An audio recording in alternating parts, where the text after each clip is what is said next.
கட்டுக்கதைகள் பல பேரை தற்கொலைக்கு தூண்டும். ஸோ அந்த மாதிரியான சைக்கோபேத்ஸ் இருக்காங்க. அல்லது ஒரு வீட்டுக்குள்ள ஒரு பர்சனலாக ஒருத்தரை கல்யாணம் பண்ணிக்கிட்டு ஏமாற்றி அவங்களோட பணத்தெல்லாம் சொட்டிக்கிறது, அவங்களுடைய வாழ்க்கையில் அவங்கள ஃபுல் அண்ட் ஃபுல் கேப்சர் பண்ணி வச்சுக்கிறது, அவங்கள எமோஷனல் அடிமைகளாக வச்சுக்கிறது, செக்ஷுவல் அடிமைகளாக வச்சுக்கிறது, ஃபினான்ஷியல் அடிமைகளாக வச்சுக்கிறது, இந்த மாதிரியான செயல்களில் ஈடுபடக்கூடிய சைக்கோபேத்ஸும் இருக்காங்க. Your salary is a joke compared to what AI experts are making. You're grinding 40, 50, maybe even 60 hours a week, stressing over. So இது சில சமயம் கல்ச்சுரலி அங்கீகரிக்கப்பட்ட விஷயமா கூட இருக்கும்.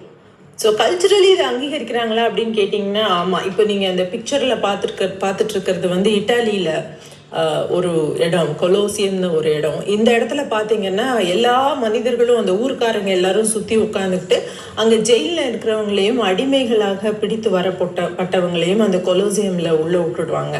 ஸோ அங்கே அவங்களுக்குள்ள என்ன போட்டி அப்படின்னா யாரை கொல்றது அப்படிங்கிறது தான் போட்டி. அந்த ஜெயிலில் இருக்கக்கூடிய கைதிகள் அல்லது அடிமைகள் ஒருத்தர் கொண்டுக்கணும், அதை ஊரே உட்காந்து வேடிக்கை பார்க்கும்.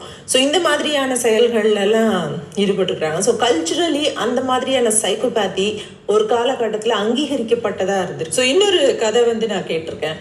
ஒரு மன்னன், அவருடைய மனைவி 2 பேரும் சிவபக்தர்கள். அவங்க ஒரு கோயிலுக்கு போயிருக்காங்க. அந்த கோயிலில் சாமிக்கு போடுறதுக்காக பூ கட்டுறதுக்காக வச்சிருந்த பூவை அந்த மன்னருடைய மனைவி எடுத்து மூந்து பார்த்துருக்காங்க. உடனே பக்கத்தில் இருந்த ஒரு பெரிய சாமியார் அல்லது பக்தர் என்ன பண்ணிட்டாரு, ஒரு வாளை எடுத்து அந்த ராணியோடைய மூக்கை அறுத்துட்டாராம்.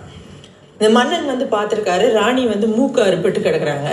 கேட்ட உடனே என்ன ஆச்சுன்னு கேட்ட உடனே அவள் சிவனுக்கு வச்சிருந்த பூவை எடுத்து மூந்து பார்த்துட்டா, இது எவ்வளோ பெரிய குற்றம் அப்படின்னு சொன்ன உடனே அந்த மன்னன் நீ பண்ணது தப்பு, மன்னன் அந்த கையை தான் முதல்ல வெட்டணும், அந்த பூவை எடுத்த கையை தான் முதல்ல வெட்டணும் அப்படின்னு சொல்லி கையை வெட்டிட்டாராம்.